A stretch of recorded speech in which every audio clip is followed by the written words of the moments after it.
Bonjour et bienvenue, c'est votre émission Santé et Développement qui s'invite chez vous. La dernière fois, nous avons parlé des obstacles au développement personnel de l'homme. Aujourd'hui, nous parlons de l'éducation et pour rappel, la dernière fois, nous avons parlé des facteurs religieux comme obstacles au développement personnel de l'homme. Et aujourd'hui, je suis encore sur ce plateau avec Dr Valentin Agon qui va nous parler éducation. Dr Valentin Agon, bonjour. Bonjour, Awa. Comment vous allez? Je vais très bien. Alors aujourd'hui, nous allons parler de l'éducation. Bon, comme rappel, est-ce que vous pouvez nous dire de quoi nous avons parlé la dernière fois? Oui, bien sûr. Merci beaucoup. Nous avons voulu que l'homme soit développé d'abord. Nous allons nous appuyer sur le développement humain, le développement de l'homme d'abord, le développement personnel de l'homme, avant que cet homme ne travaille au développement de son pays, de sa maison, de son continent. Nous avons jugé bon de toucher les facteurs bloquants, les facteurs qui handicapent le développement personnel de l'homme. Et nous avons cité 4 facteurs et développé un seul. Nous avons cité comme premier facteur les facteurs religieux, les handicaps religieux. Qu'au niveau religieux, il peut se développer des handicaps au développement personnel de l'homme. Et puis ensuite, nous allons parler de l'école. Au niveau des systèmes éducatifs, on peut avoir des systèmes défaillants qui vont handicaper le développement même personnel de l'homme. Et ensuite, nous parlerons plus tard de la famille, des aspects socio-culturels, comment la famille peut déjà handicaper le développement même de l'enfant. Et enfin, nous allons parler de la rue. La rue, c'est tout ce que la télévision, les films, tout ce qui peut empêcher le développement personnel de l'homme. Et aujourd'hui, voilà, nous allons nous appuyer sur l'éducation.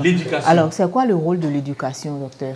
Et c'est beaucoup. Quand on va me demander le rôle de l'éducation, c'est beaucoup. Je préfère parler du rôle de l'école. Parce que l'école l'éducation est englobante. L'éducation est vaste. Très vaste. Alors, donc, nous allons plutôt parler de l'école. Et l'école est le facteur premier du développement personnel de l'homme. C'est-à-dire, quand l'homme va connaître son développement, il faut que l'homme passe par l'éducation. Et précisément, si nous parlons de l'éducation, l'éducation est globale.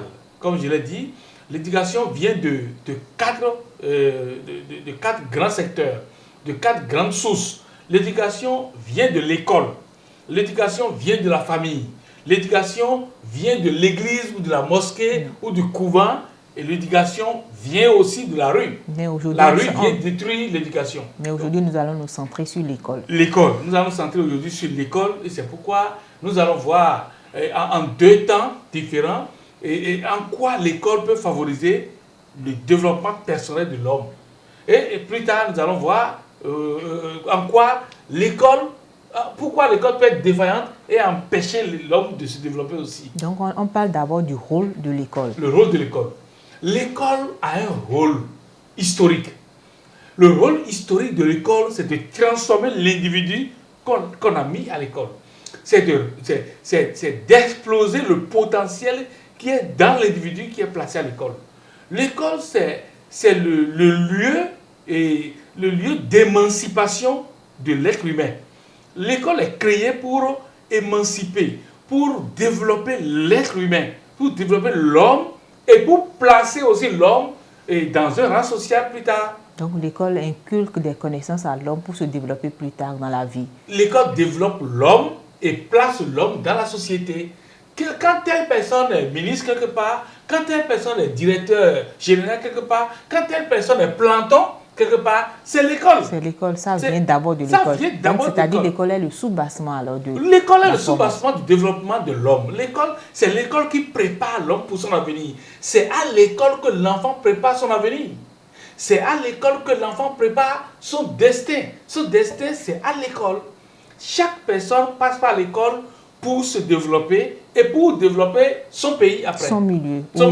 C'est ça. Le rôle de l'école, c'est un rôle de développement personnel de l'homme et de placement de l'homme dans la société. C'est l'école qui place chacun de nous. Cette même école, comment peut-elle être encore un facteur de blocage du développement personnel? Très bonne question, Awa.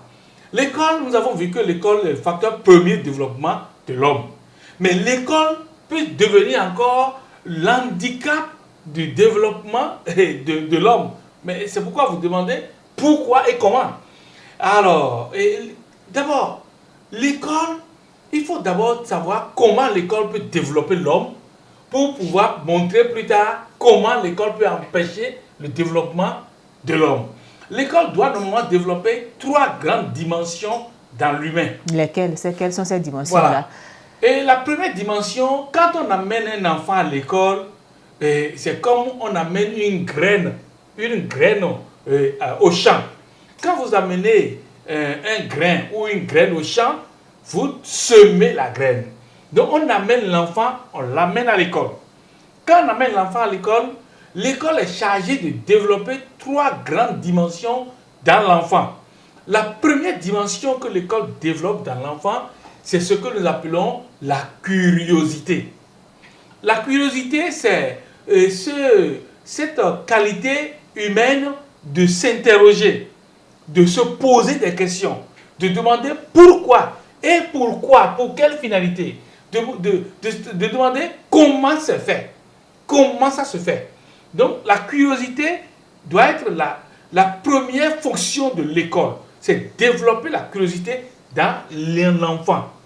Mais bizarrement, dans nos pays africains, le système de curiosité n'est pas développé dans les programmes scolaires. Pourquoi ce n'est pas développé? Oui, parce que même depuis déjà à la maison, tout est programmé pour empêcher l'enfant d'être curieux. Alors que c'est la curiosité qui amène l'enfant à être intelligent. Qui est le fondement. La curiosité, c'est le fondement. Quand un enfant n'est pas, quand l'école n'a pas rendu l'enfant curieux, c'est fini pour l'enfant là. L'enfant là va tourner en rond dans sa vie. L'enfant là ne sera pas capable de se poser des questions. L'enfant ne sera pas capable de chercher le fond des choses. Mais il va nager à la surface. Il va aimer la surface. Il va pas chercher la profondeur des choses. Mais tout est préparé, tout est fait dans l'espace africain pour empêcher la curiosité dans l'enfant. Comment? Alors, quand nous achetons des jouets aux enfants ici au Bénin, comme en Afrique, on donne un ordre à l'enfant.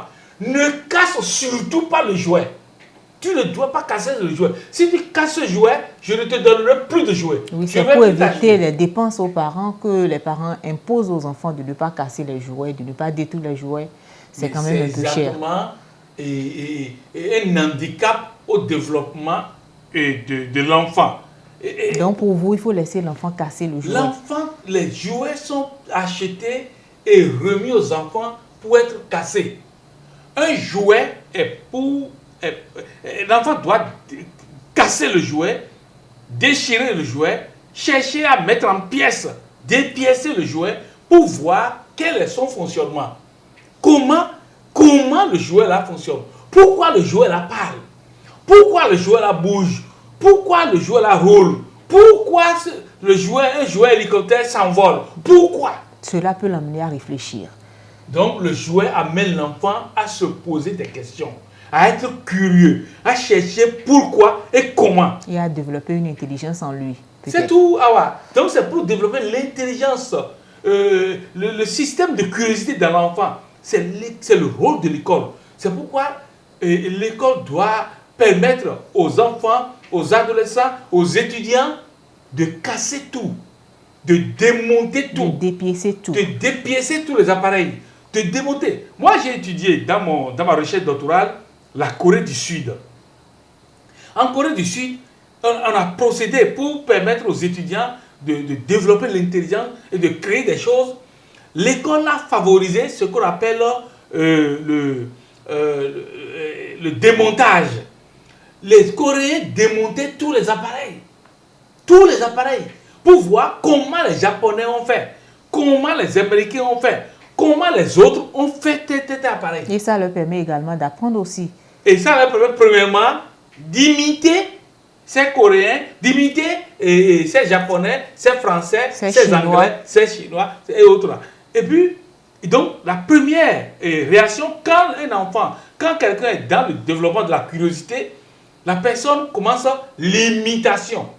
La personne imite ce qui est fait et essaye maintenant de bricoler pour voir comment ce qu'il a pu démonter là. Est-ce qu'il d'abord, en démontant, on remonte pour voir si on a remis les choses en place. Et en remontant, on refait soi-même quelque chose pour imiter. Et quand on quitte l'imitation, on rentre dans la créativité. On peut créer soi-même. On peut inventer soi-même. Donc, c'est la base. La base, c'est la curiosité. Quand la curiosité est bien développée, le développement de la curiosité amène à la seconde dimension. Et la deuxième dimension, c'est le bricolage. C'est le développement de l'imitation. Parce que quand l'enfant, l'étudiant ou le petit enfant démonte et remonte, quand il voit que non, tiens, il a pu démonter et il a refait la même chose et ça a marché encore. C'est-à-dire, tiens, il peut faire lui-même. Il peut créer. Il peut créer lui-même. Non, d'abord, avant d'aller dans la création, il est dans l'imitation. Donc, dans ce bricolage-là, il démonte d'abord, comme l'enfant, il casse le jouet et il remet le jouet en place. Quand il remet le jouet en place et le jouet a encore ses fonctions, ben, l'enfant est très content. Et démonte encore le jouet. Parce qu'il est content, parce qu'il a découvert le secret. Il a découvert le secret maintenant. Et donc, il remonte, il démonte, il remonte et il est très content. Maintenant, si l'enfant, ou comme l'étudiant, après avoir démonté, remonté un appareil, un système, et ça remet encore, ça reprend encore, tiens, il dit, je peux le faire moi-même. Et il peut chercher les objets dans la nature pour créer, pour imiter, maintenant, bricoler, soit le jouet, soit l'appareil. Là, il est dans l'imitation. Et dans cette imitation, il peut faire beaucoup de choses, refaire et faire, et puis imiter, créer tas de choses semblables à ce qu'il a démonté et remonté. Et donc, c'est le bricolage. Mais donc, nos écoles n'ont pas un lieu de bricolage.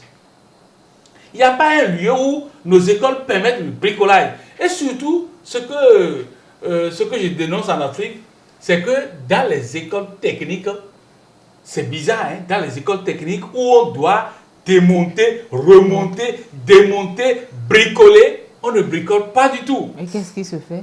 On remplit la tête de l'enfant des théories, et l'enfant sort théoricien, et on lui fait l'histoire de la science, au lieu de lui apprendre la science. La science n'est pas une histoire. La science, c'est une réalité, c'est de la pratique. Et la science n'a pas de couleur. Donc, l'enfant doit apprendre la science et vivre la science. Quand on apprend à un enfant une technique donnée, on lui fait la théorie de la technique et on fait la pratique en même temps. La pratique de la technique. Donc, il faut que l'école soit un lieu de théorie et de pratique. Donc, associer la pratique et la théorie. Ensemble.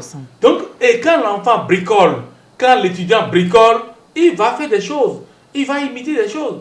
Moi, j'étais bricoleur à l'école. Depuis la classe de première, déjà en troisième, j'ai commencé. Et surtout en première, en seconde et première, j'ai commencé par bricoler. Lorsqu'on a vu les piles, j'ai commencé par couper les citrons, savoir comment faire. Et c'est dans ce bricolage-là que j'ai su que c'est le zinc qui fait le pôle positif au niveau de la pile. Quand tu fabriques une pile, il faut du zinc et séparer l'autre partie par un papier isolant pour pouvoir avoir le pôle positif et le pôle négatif. Donc c'est comme ça que moi j'ai appris. Pour que cela donne de la lumière. Et pour que cela donne de la lumière ou de l'énergie électrique. Donc c'est ça ce qu'il faut faire. Alors que c'est quoi? C'est l'imitation, c'est le bricolage. Tant que nos écoles en Afrique ne développent pas le bricolage, tant que nous n'acceptons pas le bricoleur, nous n'aurons jamais des créateurs. C'est ça. Donc c'est quand l'école ne développe pas la curiosité, ne développe pas le bricolage, c'est-à-dire l'imitation, l'école handicape le développement personnel de l'individu.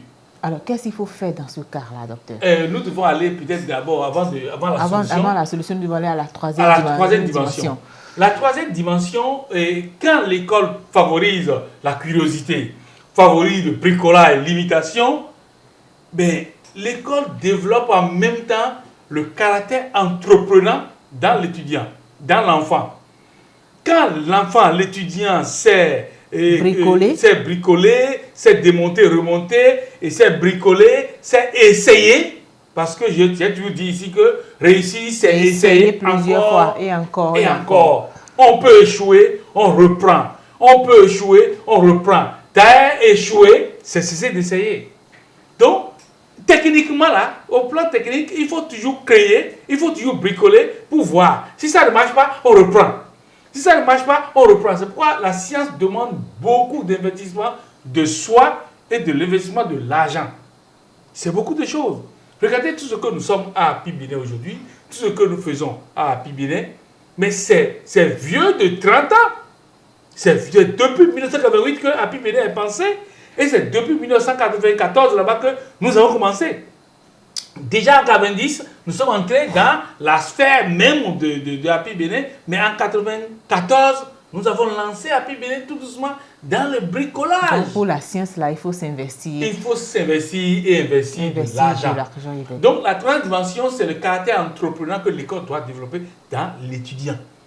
L'étudiant doit sortir de l'école entrepreneur. C'est bizarre. Mais c'est après avoir bricolé, après avoir essayé, qu'il a envie de devenir lui-même entrepreneur. C'est comme ça. Et donc, c'est bizarre que nos écoles, nous avons des écoles, de très bonnes facultés, de médecine, de pharmacie, d'agronomie, de tout. Par exemple, les PAC chez nous, c'est au moins 15 filières. Nous avons tout ici. Mais le mal est que nous avons développé très peu de pratiques et aussi l'État a investi peu d'argent pour équiper ces lieux-là. Et bien, je suis très content qu'aujourd'hui on reconnaît que quand un lycée, quand on doit avoir une école technique là, il faut beaucoup d'équipements pour favoriser le développement technique de l'enfant. Pour favoriser la pratique, parce que c'est la pratique qui rend l'enfant capable. En réalité, pour développer un pays, pour développer une région, et si on a un système éducatif, il faut donner 40% à la théorie et 60% à la pratique. Quand l'étudiant sort, il est curieux, il est créateur et il est entrepreneur. Donc il est complet en quelque sorte. Il faut au moins 60% du temps consacré à la pratique. Et l'enfant sort capable de faire quelque chose, capable de créer quelque chose. Et même capable de se prendre en charge. Capable surtout de se prendre en charge et de prendre en charge d'autres personnes. Donc il faut absolument que l'école soit un lieu de développement de la curiosité, l'école soit un lieu de développement du bricolage, et l'école soit un lieu de développement du caractère entrepreneur. C'est quand on est entrepreneur qu'on sort, qu'on devient entrepreneur. C'est même grave que nous avons des écoles d'agronomie et les gens sortent de ces écoles techniques et ne sont pas capables de démontrer ce qu'ils ont appris. Ils sortent pratiquement théoriciens. Parce qu'ils ont appris plus de théorie que de pratique. Il faut que l'on renverse le système, la tendance, et que l'on soit plus pratique que théoricien. Dans cette vie, c'est ce que tu sais faire qui t'élève. C'est ce que tu sais faire qui te donne un nom, qui te valorise. Qui te montre à la face du monde. Qui te montre à la face du monde. Ce n'est pas ce que tu sais dans ta tête. Tu sais dire. Non, il faut que la pratique soit dominante dans nos écoles, dans nos systèmes éducatifs, pour que les enfants soient capables de se prendre en charge, capables de faire des choses. Sinon, c'est le système éducatif qui est malade. Un système éducatif malade ne développe pas l'homme au plan personnel. Non, ne développe pas l'homme dans sa globalité. Au contraire, handicape le développement personnel de l'homme. C'est ça. Et peut-être même cela cause, il y a de chômage, on n'a pas d'emploi. Mais c'est ça qui a le chômage. Et aujourd'hui, on est là, on dit la jeunesse n'a pas d'emploi, qu'est-ce qu'il faut faire alors que le système éducatif a quelque peu failli, si on peut le dire. Le système éducatif est malade en 3 parties, dans toute l'Afrique. Première partie, ce que je venais de dire, le système éducatif ne développe pas la curiosité chez l'apprenant. 2, le système éducatif ne rend pas les gens bricoleurs. 3, le système éducatif ne rend pas les gens entrepreneurs. Et donc, quand ces 3 dimensions sont handicapées, le développement personnel de l'homme est aussi handicapé. Et donc l'homme sort, et puis au lieu d'être curieux, il sera le contemplateur. Il sera observateur. Observateur. Il va. Non, observateur, parce que l'observateur est scientifique. Il sera là, spectateur. Il va voir les scènes se développer devant lui. Lui, il ne saura pas prendre une décision d'entreprendre quelque chose, de faire quelque chose, mais simplement un spectateur. Alors donc, comme vous avez demandé, comment remédier à cela, comment solutionner ce problème. Alors, pour moi, il faut agir sur les 3 dimensions. Et pour démontrer ce que je dis là, par une métaphore, par un exemple pratique, prenez une graine de baobab.